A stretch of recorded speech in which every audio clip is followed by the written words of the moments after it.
straight. Remind me of what's your name.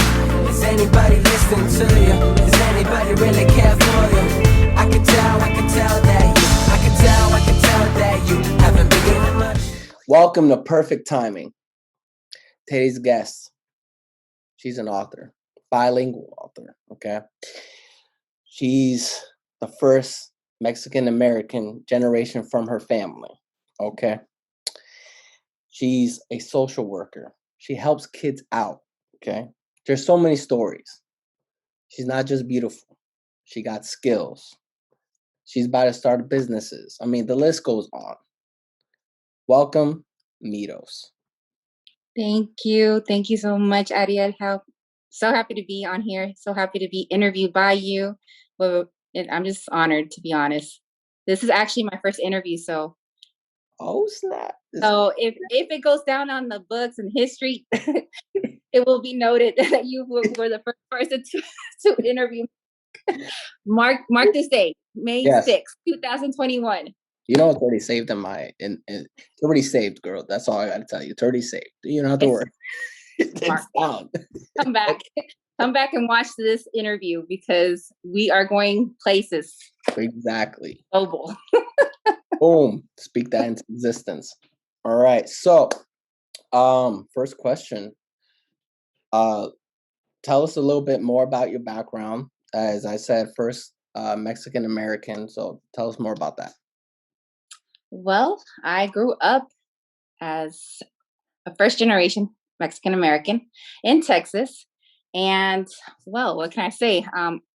All the challenges that come with it, being a first generation, also being the firstborn, being female, being a minority, not having parents that were educated, and living basically poverty in Texas.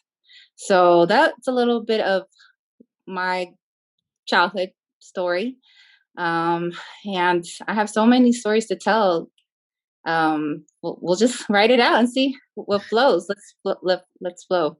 Yeah. All right. So actually, next question.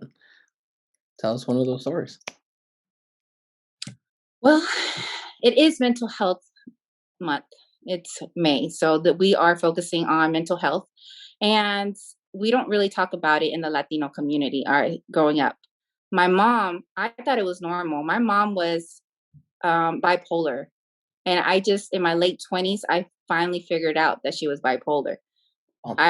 Ever since I was little, I thought it was normal, and I grew up in that condition. So she was always, that she was always mad at the world, depressed if things didn't go her way.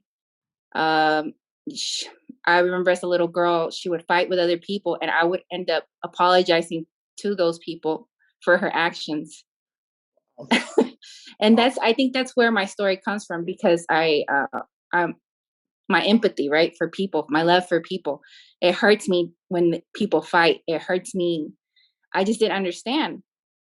Yeah. So, and then my mom and I look to right now, she's alive and I love her. She's been through a lot.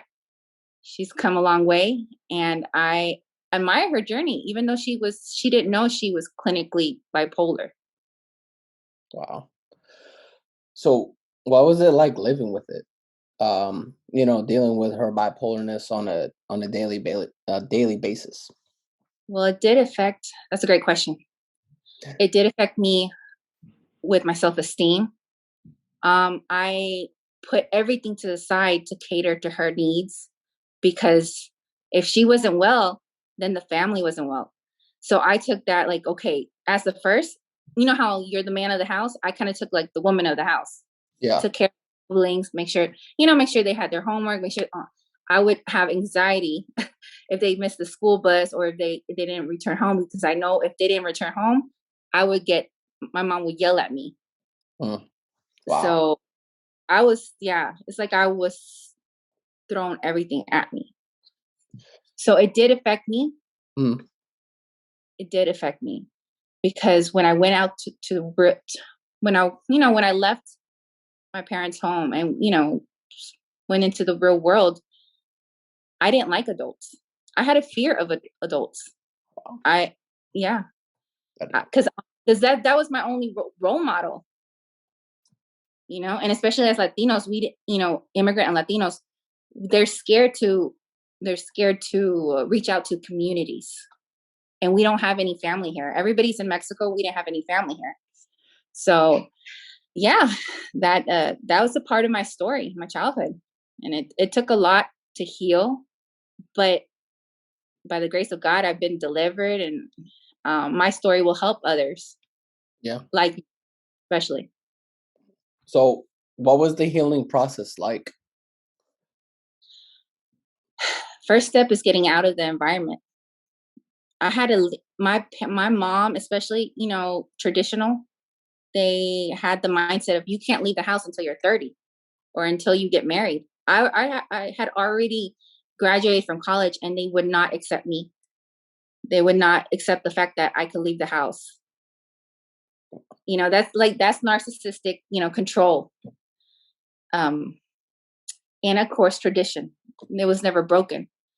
Also, what else? That was the first step of healing. Yeah. Then finding who I was in a world that, for so long, I was like, okay, this is a weird world out here. Yeah.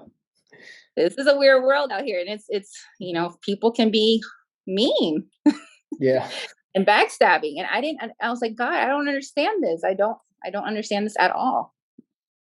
But, and then the third is finding my tribe.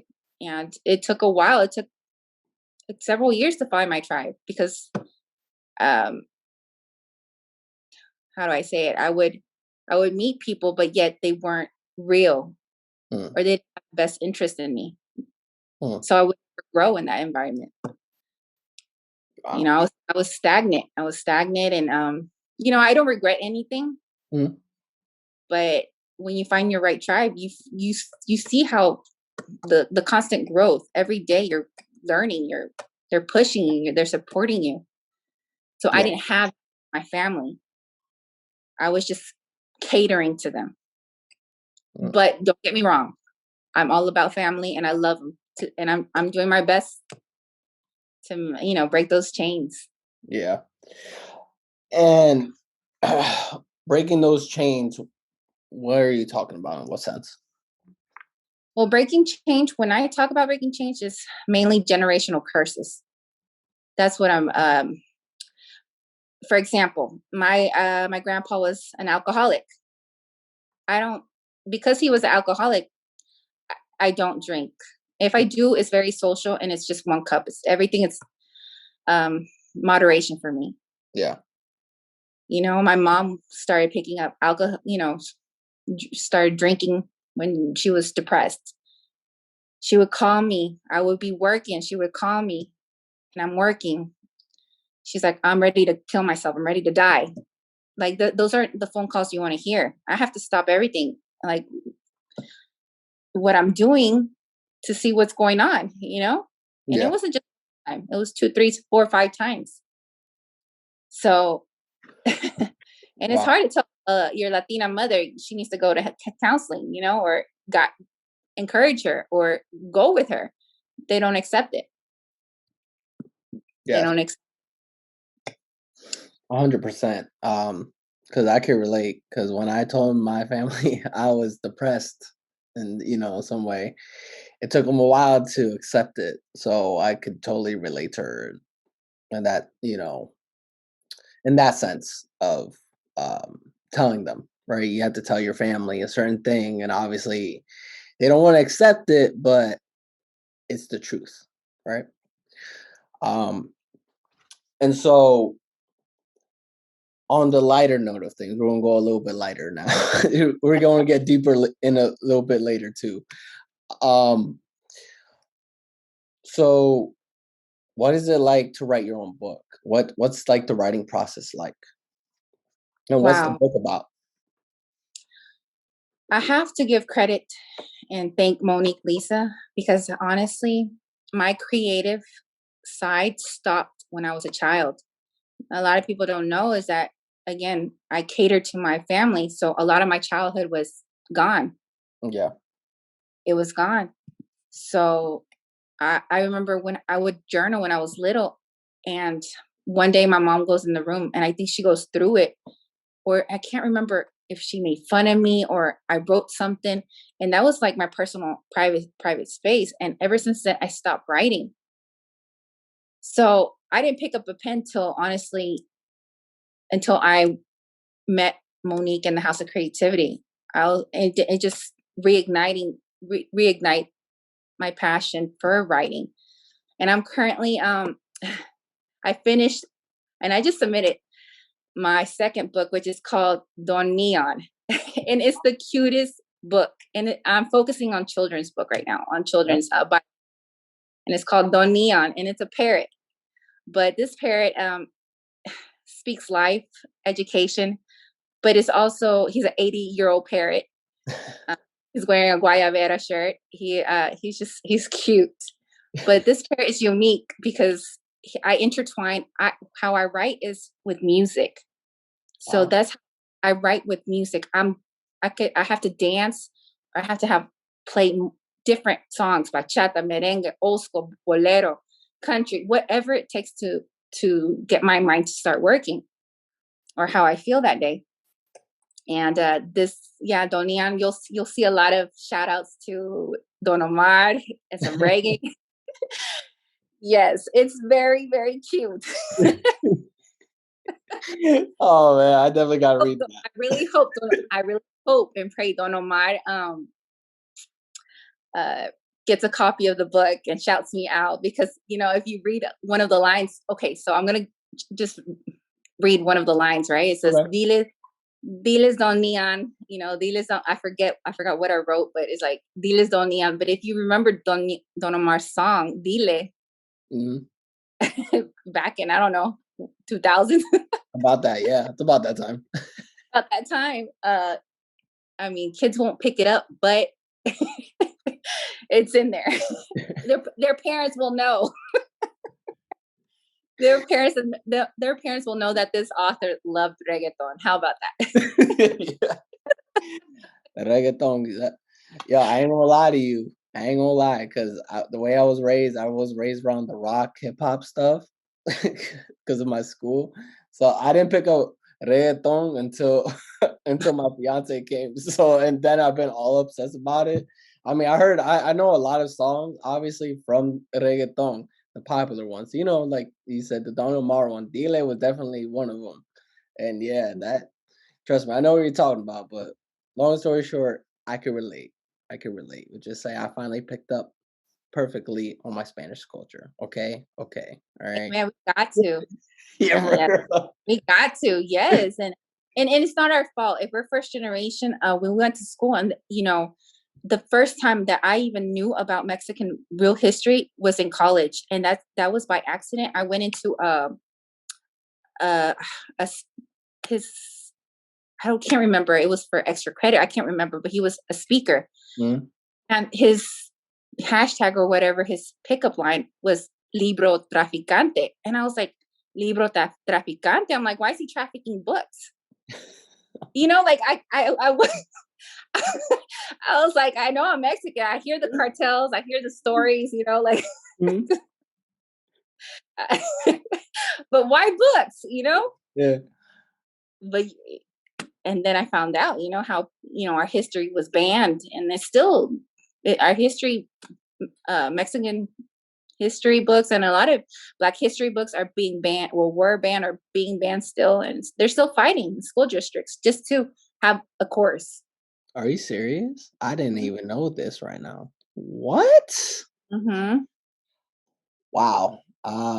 You just. There's so much history. There's so much history untold.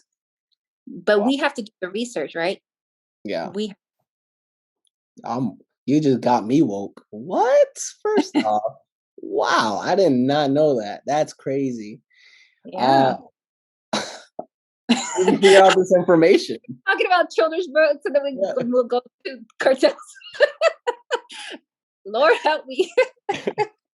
It's all good. Trust me. This is why I love conversation. So how did you figure this out, though? Well, doing my research. I also minored. That inspired me going to that session. And I still follow him. I know his name is Jose. I just don't remember his last name, and I always follow him. Just that inspired me to get mm, a minor in Mexican American history. Yeah. So, I got my degree in social work, my master's in social work, but the degree, just the minor, that just stood out to me. You're like, so, the minor. That's it. Minor, yeah. I would love. You know what? If I might make it a goal to go back and get my bachelor's or master's in Mexican American history. So who knows? You might inspire me to go back or take a course here and there. Let me find out. Or actually contact. You know what? Let's go even higher. Let's go contact the main dude from the Libro Traficante. Let's do that. Even better. I like even that. Better. For our next interview in the future, we'll be like, come back to square one. I'll be like, did you do it? Hey, follow up with me. And so you say your second book, right? So tell me about your first book. I'm very, very curious. Is it released already?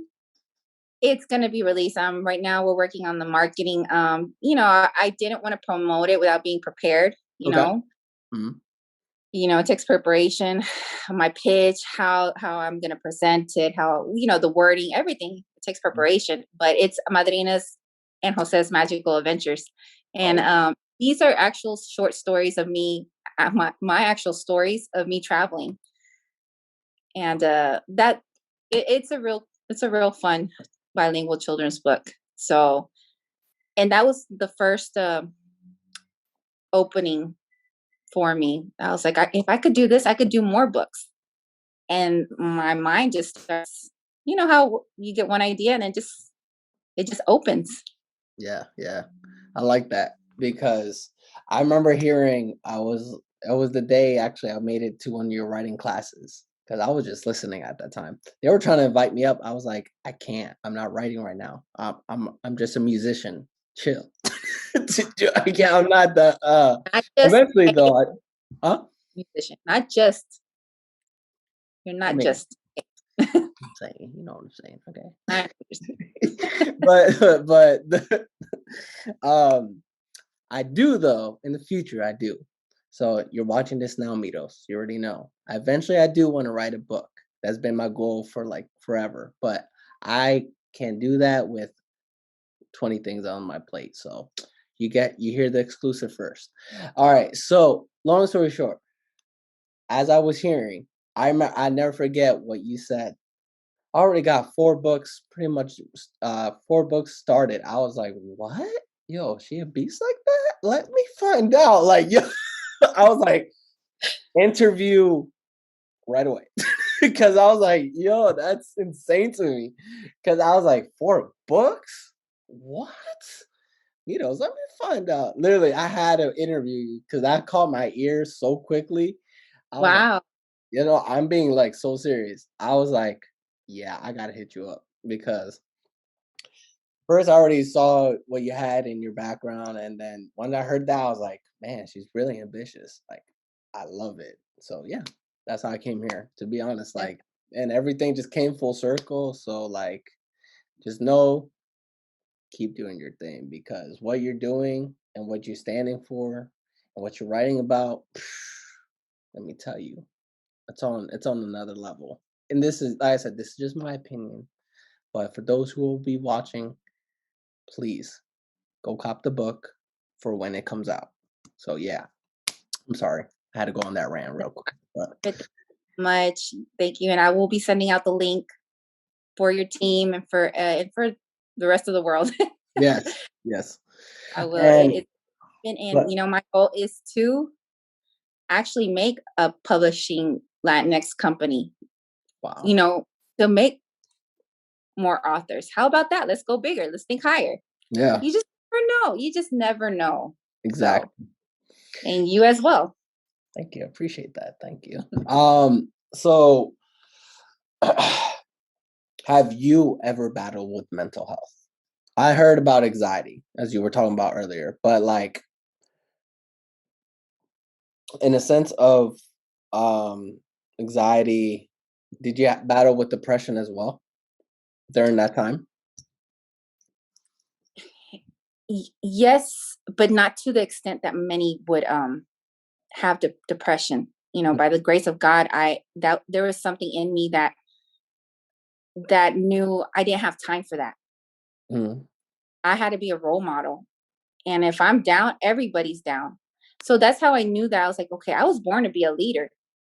mm, I was born to be a leader because if I'm basically holding my family, then, you know, yeah. I didn't have time. I just honestly didn't have time. But now as an adult, now that I'm more educated on mental health, um, it's so important to find your therapist. Mm. And I'm lucky to be in mental health services that provide therapists for you for free, just because of what I do. But many don't have that opportunity. You ain't lying about that. So tell me more about what you do for those who don't know, even though I gave that long intro, but it's good to, go into it. Right. Well, I'm currently a master social worker right now in immigration. And I don't really talk about what specifically I do just because of HIPAA and all the, rules. But I do provide mental health services, and that's a passion for me. But, you know, like Dr. George always says in those rooms that when you start something, you always have to find an exit out. Mm. Always. This has been a great journey, and it's always going to be a part of me. But I want to think bigger and provide these resources for those unprivileged or people that need it the most. So I'm trying to create, a platform for that. But first, we'll see where it goes. I'm excited. I'm really excited where it goes. And I could tell you're very ambitious. So, and obviously from the 4 books that we talked about earlier, um, what are you looking to accomplish for this year? Woo, this year. Hmm. Well, God is outdoing himself for sure this year with Yeah. me. His hand is on me and on you. But what I want to accomplish is to create my team, Mm. my Latin community. I want to create that team and, like you said, branch out and get the resources we need to serve our community. That is the main goal, is to serve. And that's going to be like Dr. George said, serve, make a career of our people. So that's the goal for this year. That's And awesome. so hopefully you could interview me next year, Yes. 2000, what, 22, Yes. Yes. May Yes. 6th, 2022. I pray, and it's gonna happen. Amen to that. Amen. Amen. Um, so I like to as we're going to get into your other part of your story. All right. So now we're going to get back to the your story part of things. Now after your mom and after you're healed, right? I know you were talking about your family. So how many siblings do you have? Uh what was it like raising them? And what did it feel like to always be the mother at at uh at such a young age? Wow, another great question. Another one. you you should do it like DJ Khaled. Another. Another one, another something with questions, something like that. Well, I said, like I said, I was the oldest. I do have two. We're 2 years apart from our sisters. Hmm. It was not hard with my sisters um, because we knew of our mom's situation, and it was ingrained the family core. Mhm. You know, the first, I didn't really have much problems with them. What I did have problem was my brother, who is 13 years younger than me. So he just turned 23 years old.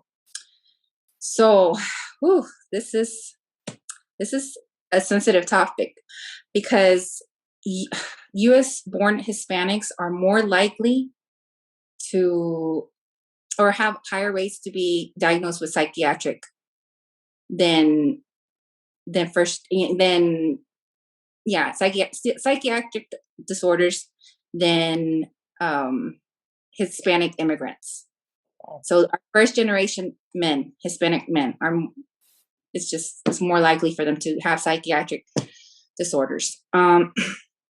And this is a sensitive topic because I went a lot through him. Mhm. He's 13 years apart. He just turned 23. He broke down going into college, and I guess since he was the youngest, and he's a male, my parents were always working, and I had to forgive myself because I thought it was me that I didn't pay enough attention. But I also had to forgive myself because I wasn't. I mean, I did care for him. I did try to do the best I could, but I was also young. I was what when I was 13, he was born. I was a young, I was a teenager. Yeah. So he had psychiatric disorder Wow. um, from 16 to honestly last year. He got into drugs. He then it started to go with his mental health. He would start hearing things. Uh, he started experiencing with more drugs, depression, suicidal. I would also get those calls, and I didn't understand. I was like, I didn't understand because we weren't raised like that. Like none of the girls went through this. Yeah. We took it, Mhm. and I was like, possible. He's a man. Mhm.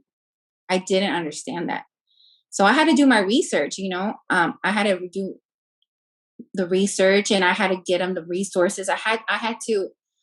The hardest thing is when he was in those stages, um, in his mental with his mental health. The hardest decision was taking him to a psychiatric hospital. That was the hardest day of my life. Ooh, and I don't even speak about it that often, but you know, that made me want to learn more on why Hispanic men, first generation, are higher in that rate. Wow. I just want to let you know it's okay to cry because this is what the show is about. It's about, you know. Actually, you could hear it in my voice because Yeah. it's the touchy subject. Because I almost lost him. And you try to do all you can, but you can't save him. It's him internal. Wow. It's him internal, and we the family try to get him all the resources. You could get all the resources you want, right? Mhm. Mhm. It, but if it's not in him to want to get the help, it's hard. Man. Man. I'm just saying you're moving me today, girl. You. Whew. Um. So, as I guess you say, as the months been going by, as you told me he's 23. Is he in a better mental state right now? And do you have anything that you feel like what's the word for it? That the mental health system can do better? Absolutely. This is a one trigger that just threw him off was a moment that when he got arrested. He was coming back from he was at Texas Tech. Mhm. He's a very bright kid. Yeah. He wanted to study pre-med, and I think he still will. Um, but he was coming back home from spring break, and he got stopped by the police in a small town, in a very white town. Yeah. Um, I knew something was off that day, uh, but He ended up getting arrested. I don't know the full story. He ended up getting arrested. And maybe he did have something in his car. Who knows? Yeah. Um, and maybe it was weed or something. I don't remember, but it wasn't to the extent to put him to jail. Yeah. Having a mental disorder, being a minority, and being thrown into jail and going through that traumatic experience, and there's no mental health services there to evaluate, they throw him in there. I don't, that's another trauma that he won't talk about it. What happened in there, Yeah. what happened? So that's my goal, to have more mental services when they get arrested, Yeah. because they, the stories with cops. And Yeah. I'm not saying all cops are bad, Yeah. but we need social workers in there right when they get detained. Right when they get detained, especially if they're 16, 17, 18, 19-year-olds. I agree 100%. 100%. This should have been done years ago. Yes. And unfortunately, it's like nobody's willing to take that extra mile. And I appreciate you for talking about this, because these are things that need to be addressed. Unfortunately, we live in a society where it's okay to be, what's the word? I'm trying to figure out the right word. Normalize our mess ups. That's the best way to put it. Without giving or understanding the circumstances that uphold us to the to uphold us that, I can't even speak English myself right now. To uphold us though, Thriving. yeah, like in a I'm trying to think of the word, like uphold us in a box. There we go. Uphold us in a box that we're suffocating in time and time again. From mental health to our jails to what you've been speaking about and what you've been talking about, our Latin, our minority community. It's, especially, and I'm going to say it too, like the, the Black community, the anybody of different color. There we go. I'm just going to say anybody of different color. We constantly bring them down. We never uplift them unless they are a celebrity. That's the best way to put it. There we go. There you go. Yes. That is. Ooh, yeah, and I felt that. And Because it's sad. It's honestly sad. they strip your identity. Mm-hmm. Your identity. I mean, man, I can't imagine. I cannot imagine what he went through, what many other men, young men, color of men went through. Yes. Be- Go ahead. Continue. like I said, I'm praying that it's going to take some time to change, but a social worker, a mental health specialist, anybody, just be present right when they're taken in. Exactly. Sometimes they just need somebody to talk to. That's all it is. My brother, honestly, he just wanted somebody to talk to, and he always calls me, and then he's okay. But if, again, we need to know how to speak. Everyone. Exactly. 100%.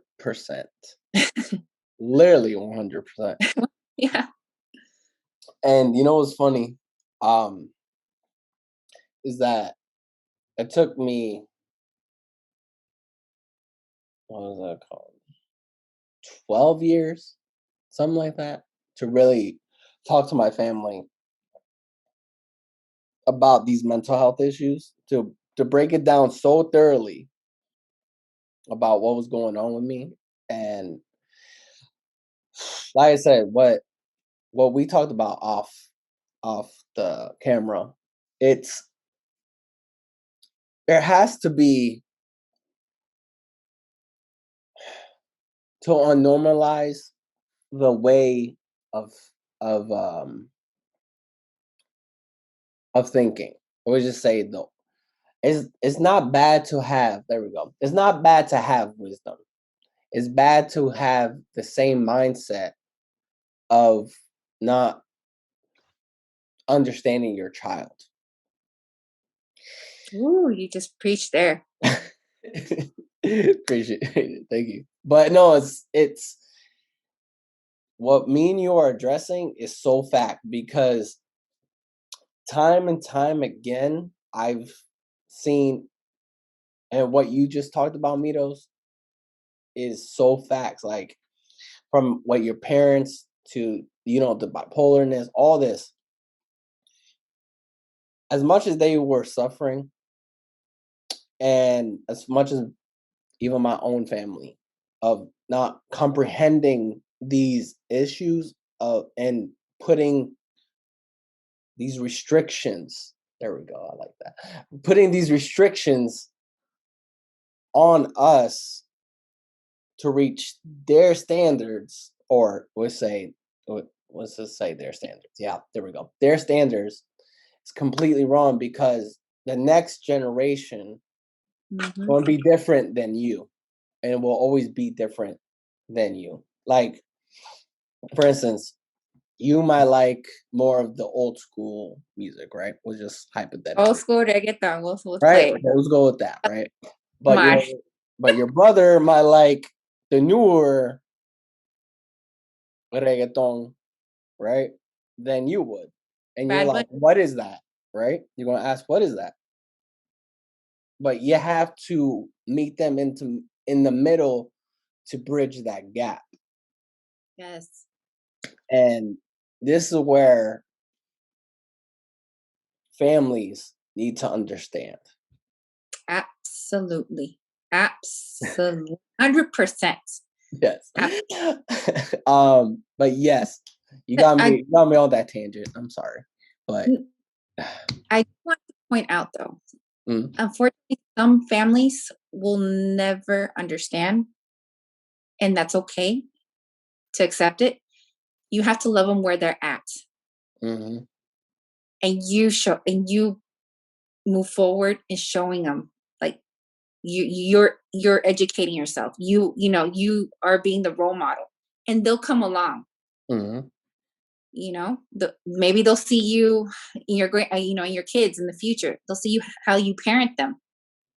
mm, It might take a couple years for them, to acknowledge it.